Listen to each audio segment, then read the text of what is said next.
Bonjour, bonjour, bonsoir. Que Dieu soit béni, que Dieu soit glorifié. L'Éternel, notre Dieu, qui nous a fait encore cette grâce d'être ensemble afin que nous puissions louer son nom, comme il est écrit dans la parole du Seigneur. L'on ne verra pas de pincement de toute parole qui sort de la bouche de Dieu. Dieu dans sa grâce, Dieu dans son amour, Dieu dans sa bonté, dans sa fidélité, il t'a gardé, toi et moi. Voilà pourquoi nous allons dire merci à notre Dieu. Nous honorons des actions de grâce parce que lui, il est bon.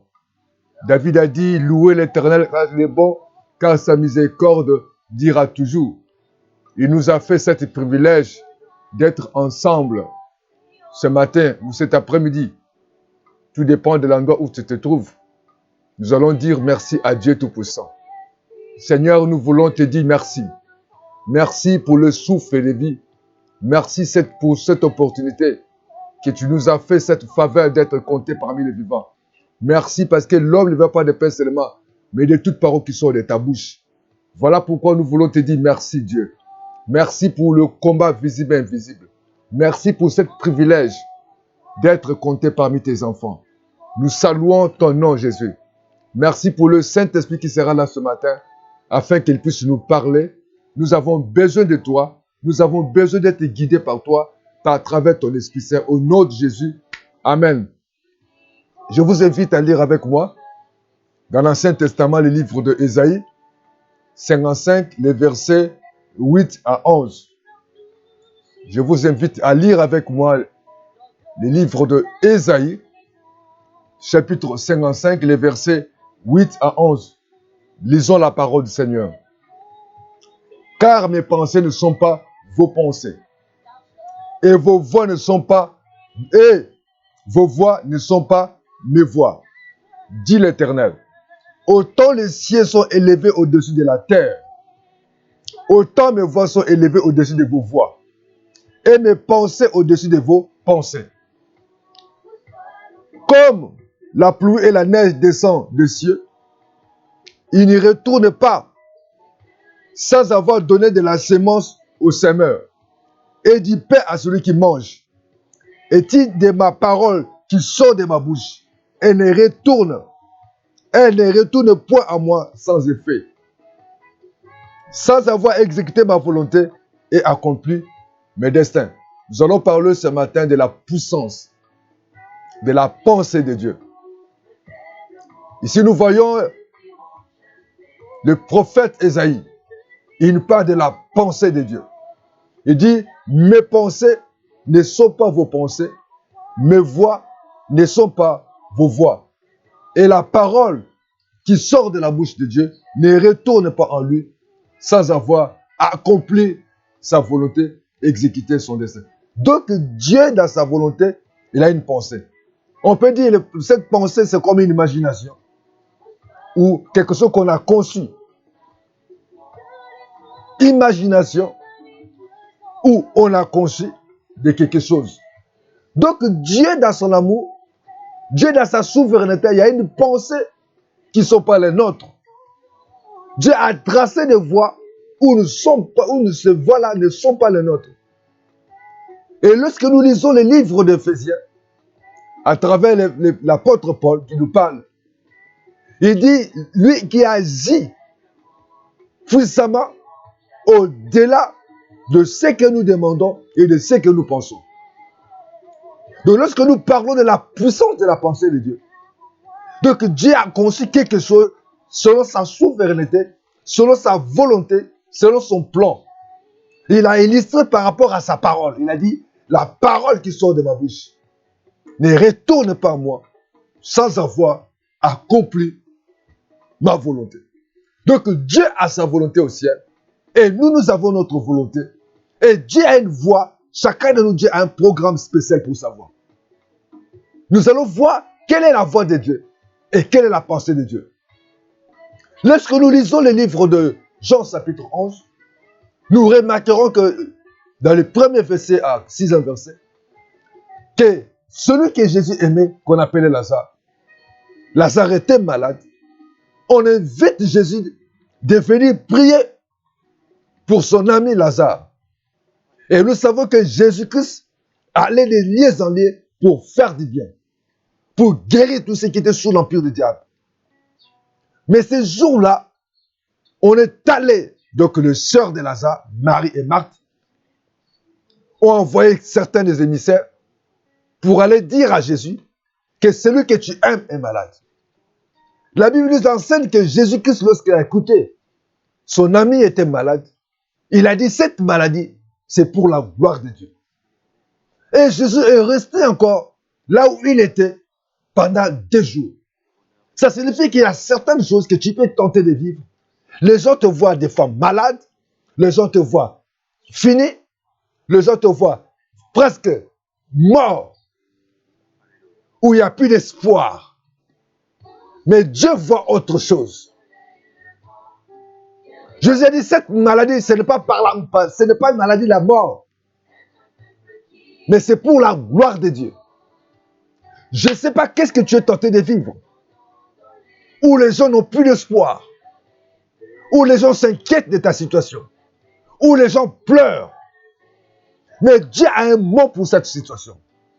Là où les gens voient la mort, Dieu voit la vie. Là où les gens voient le désespoir, Dieu voit l'espoir. Et Jésus est resté pendant 2 jours.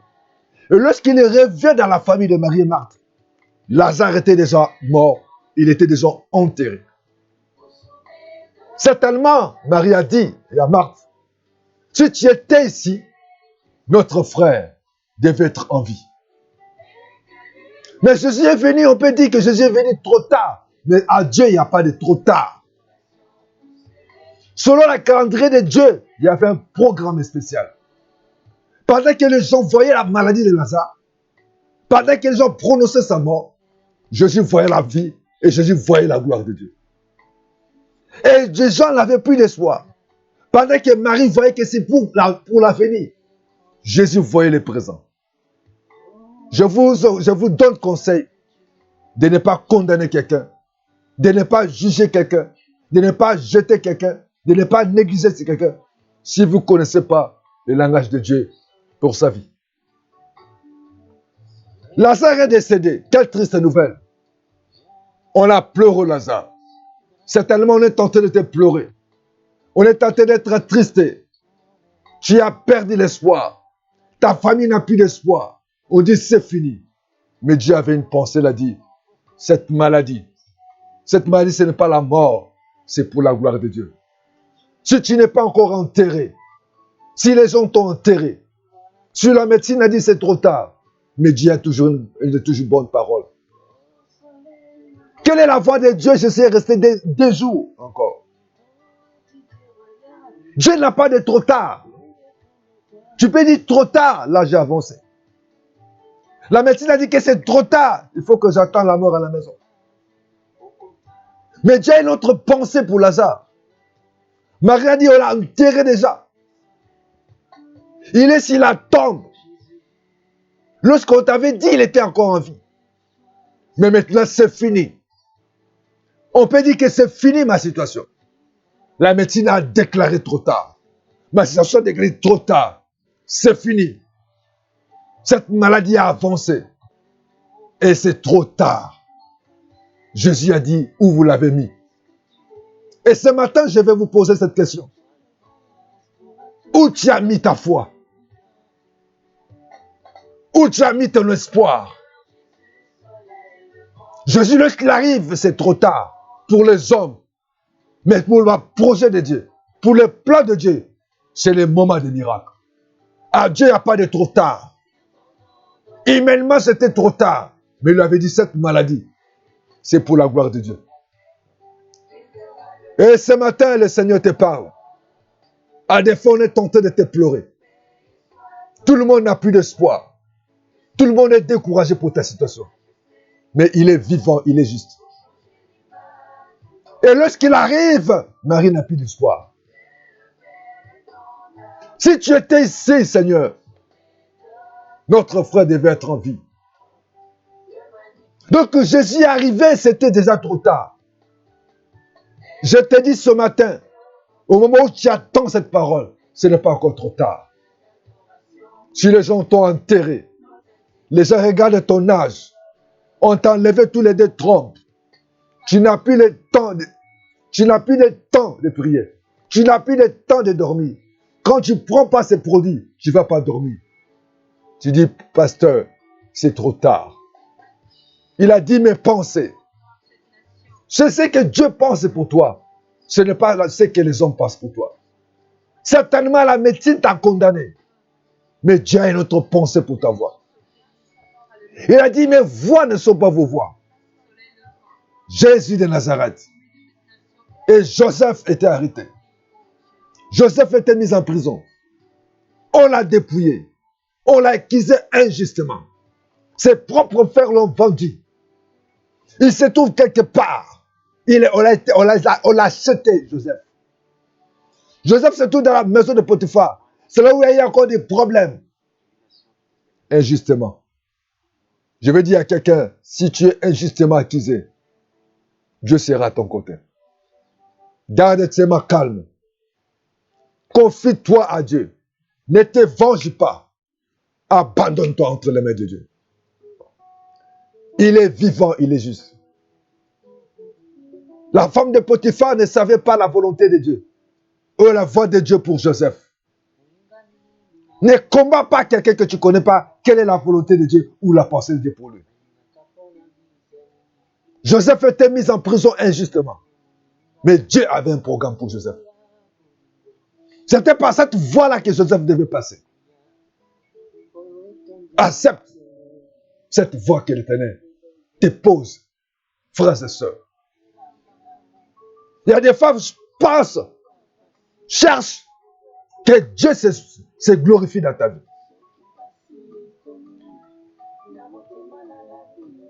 Joseph est rentré en prison. Il était misérable. Et Dieu a fait que Joseph soit en prison, puisse interpréter les sens, des songes. Et celui qui l'avait aidé, il a oublié. Certainement, tu peux être oublié par les gens que tu as aidés. Mais Dieu n'oublie pas les bienfaits. Joseph pouvait dire que non, je vis dans la crainte de Dieu. Comment Dieu m'a abandonné. Et justement que je suis en prison. Dieu ne t'abandonne pas. Dieu ne se répand pas de sa promesse et de sa volonté. C'est cette voie que Dieu a voulu. Dieu peut permettre que tu puisses avoir cette femme qui est dure de caractère pour te détruire, pour te faire du mal. Mais Dieu a un plan. Certainement, tu dis, je fais que du bien, mais les gens m'oublient. Je suis injustement accusé. Dieu n'abandonne pas ses enfants. Accepte seulement la voix de Dieu.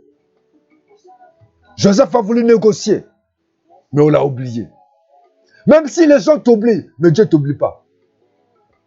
Même si les gens t'accusent injustement, Dieu sera comme avocat à côté de toi. Joseph était là. Dieu a créé des circonstances afin qu'il soit seul pour interpréter ces choses. Si c'est cet mariage qui t'appartient, même vous êtes né dans l'église, ton temps arrivera. Accepte seulement la voix de Dieu. Quelles que soient les circonstances que tu peux vivre, lorsque le temps de Dieu pour toi sera arrivé, Dieu accomplira sa volonté. Joseph était découragé. Joseph était déçu. On l'a oublié. Tantôt tu dis que les gens m'ont oublié. Mais Jésus n'oublie pas les bienfaits. Accepte seulement la voix de Dieu pour ta vie. Et Dieu t'élèvera au moment favorable. Selon son programme, selon son plan. La femme de Potiphar ne savait pas que Dieu avait une pensée pour Joseph. Et je vous donne conseil de ne pas faire de mal à quelqu'un, de ne pas minimiser quelqu'un. Malgré que tu es en position de force, tu as le pouvoir, tu as l'autorité, tu ne connais pas la volonté de Dieu pour cet homme. Continue à craindre Dieu. Joseph marchait dans la crainte. L'obéissance vaut mieux que les sacrifices. Je dis à Joseph, tu dis, oh, Dieu m'a abandonné. Et pourtant, je vis dans la sanctification. Et pourtant, je vis dans la crainte de Dieu. Dieu va pas t'oublier. Même dans cette entreprise, tout le monde continue à voler. Tout le monde continue à faire du mal. Dieu ne t'oubliera pas. Dieu te lèvera au temps convenable. Parce qu'il connaît tout. Il voit tout. Continue à marcher dans la crainte de Dieu. Continue à aimer Dieu. Toi qui n'as pas l'amour avec les autres. Toi qui maltraites les autres. Toi qui juges les autres. Je vous invite à honorer, à respecter les gens. Parce que tu ne connais pas la volonté de Dieu à travers cet homme. Toi qui humilies ta femme, tu ne connais pas la volonté de Dieu pour cette femme. Toi qui humilies ton mari parce qu'il n'a pas d'argent, tu ne connais pas la volonté de Dieu pour cet homme. Ma soeur, tu ne veux pas accepter cet homme dans le mariage parce qu'il n'a pas l'argent, mais tu ne connais pas la volonté de Dieu pour cet homme. Frère, à des fois tu vis dans des temps difficiles. Si c'est la volonté de Dieu, que Dieu a permis que tu passes à cette voie, Dieu te lèvera au temps convenable. Même si les gens t'oublient, mais Dieu va créer des situations pour que tu sois cherché, que tu sois élevé. Continue à faire des biens aux gens. Même si les gens ne te reconnaissent pas tes bienfaits. Mais il y a un Dieu au ciel qui reconnaîtra tes bienfaits. Je t'invite à honorer toute personne. Je t'invite à bénir toute personne. Je t'invite à respecter toute personne. Parce que tu ne connais pas la volonté de Dieu pour cet homme. Il a dit, mes voix ne sont pas vos voix. Ne critique pas celui qui est tenté de passer les moments difficiles. Tu as eu la grâce d'avoir un foyer. Honore le célibataire. Tu as eu la grâce d'être embauché quelque part. Honore les chômeurs. Tu as eu la grâce d'avoir les enfants. Honore une femme qui a des problèmes aujourd'hui de conception. Mais il y a toujours un jour, il y a toujours un temps. Toi, médecin, toi, sage-femme, toi, monsieur le juge, respecte celui qui est à côté de toi. Continue à craindre Dieu. Parce que les voies de Dieu, pour chacun de nous, ce n'est que Dieu qui connaît. Accepte cette voie-là. Ne triche pas. Ne tombe pas dans les péchés. Ne te décourage pas. Dieu a une pensée pour toi. La Bible dit qu'il y a aussi longtemps qu'on vit, il y a l'espoir. Effectivement, Joseph, au temps convenable, Dieu l'a élevé. Et la Bible dit, et Jésus-Christ devait passer par ce chemin, par le sacrificateur, pour aller à la croix. Pierre a dit à Dieu le plaise, tu n'iras pas. Jésus dit à Pierre, tes pensées ne sont pas des pensées de mais ce sont des pensées des hommes. Cher serviteur de Dieu, Dieu peut te faire passer par des collaborateurs, des caractères, mais pour t'élever. Dieu peut te faire passer devant une femme qui a des sales comportements pour ton élévation. Dieu peut te permettre de te donner un mari, aujourd'hui un mari difficile pour ton élévation. Dieu peut passer par tes chefs. Dieu peut passer par tes enfants. À des fois par tes parents pour t'élever. Et Dieu a un projet pour toi. Jésus devait passer par là pour aller à la croix. Et beaucoup de gens aujourd'hui n'acceptent pas les projets de Dieu. Pierre n'a pas voulu que Jésus passe par cette souffrance. Il y a beaucoup de gens aujourd'hui qui ne veulent pas passer par les épreuves. C'est pour ta destinée. On ne pousse pas le matériel. On ne pousse pas la beauté. On ne pousse la volonté de Dieu. Et cet homme, Jésus, voulait passer par là. Il devait passer par les sacrificateurs que Dieu avait préparé. Dans le livre de Matthieu, la Bible dit que de lors Jésus commença à faire connaître à ses disciples qu'il fallait qu'il aille à Jérusalem, qu'il souffre beaucoup de la part des anciens. Cette voie, il devait passer par Jérusalem. Dieu peut permettre que tu passes par cette église. que tu passes devant ce pasteur, malgré qu'il est dur de caractère. Dieu peut passer que tu passes dans cette humiliation. De passer, de te dépouiller. De prendre ce qui est cher pour toi. De donner comme soutien à l'église. D'accepter ou de supporter cet homme de Dieu. Il faut passer par là. Il fallait qu'il passe par ce Jérusalem. Dieu peut te permettre que tu passes dans la main de cet homme. Que tu passes devant cette femme. Que Dieu t'accorde, t'impose ses parents. Ou bien cet monsieur, telle personne. Ce chef-là qui est dur. Parce que c'est le plan de Dieu. Dieu a un programme que l'homme ne peut pas connaître dans sa volonté. La Bible dit qu'il souffre beaucoup de la part des anciens, des principautés séquiphatins et des scribes qui furent mis à mort, qui ressuscitent le troisième jour. Oui, quel que soit tu vas passer par là, mais tu sortiras victorieux. Je dis à quelqu'un, Jésus a dit cette maladie de Lazare n'est pas par la mort, pour la mort, mais c'est pour la gloire de Dieu. À des fois, Dieu te permet que tu passes par ces moments difficiles. C'est pour ton élévation. Dieu t'a donné cet homme. Ne regarde pas cet homme parce qu'il a des manquements.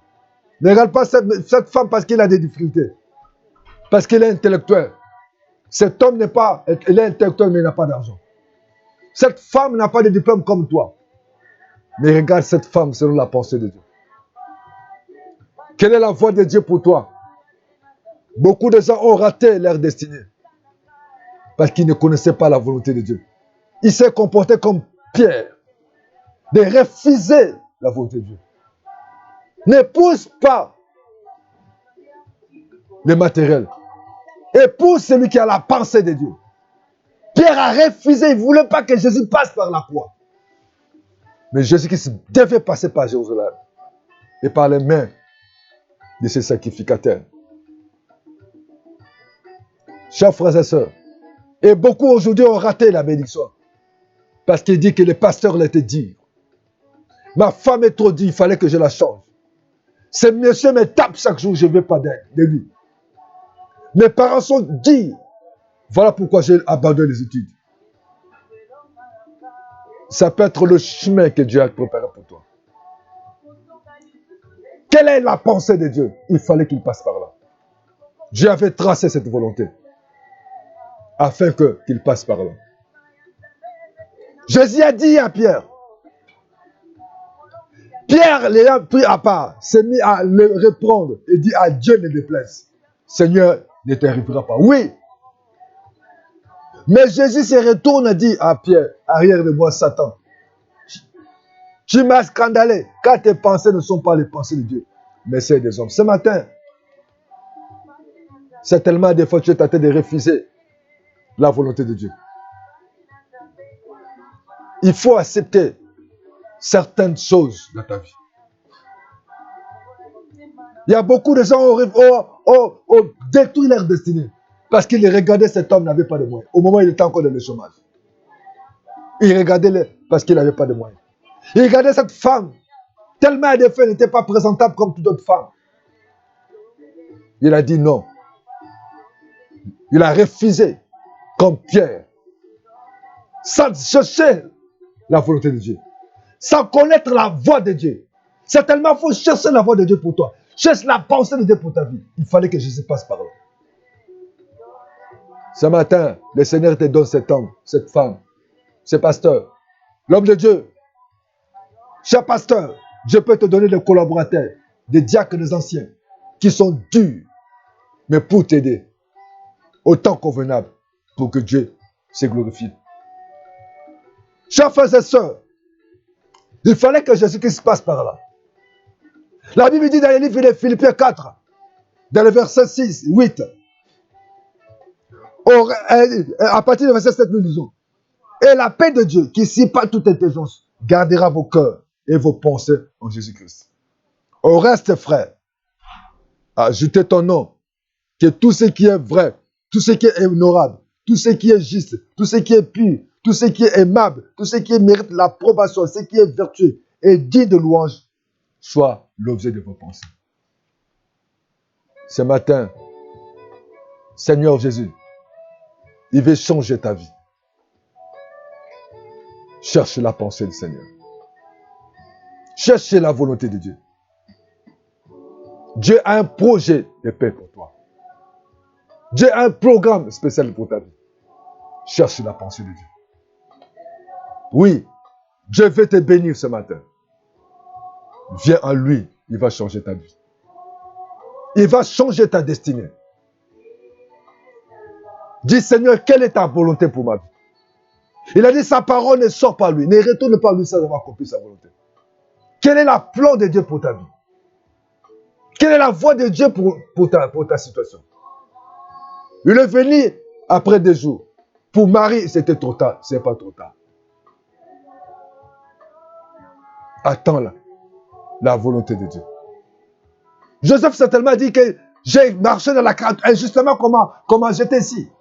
Et c'est que celui que j'ai aidé, il m'a oublié. Même les gens t'oublient, mais Dieu ne t'oublie pas. Il était le seul à interpréter des songes. Je dis à quelqu'un, si cet homme, si cette femme, si cette poste, cette voiture t'appartient, Dieu te le gardera. Dieu a permis que cette songe soit interprétée par David, par Joseph. Ce soir, ce matin, le Seigneur t'invite. À des fois, tu raisonnes, comme Pierre a dit, à Dieu ne plaise.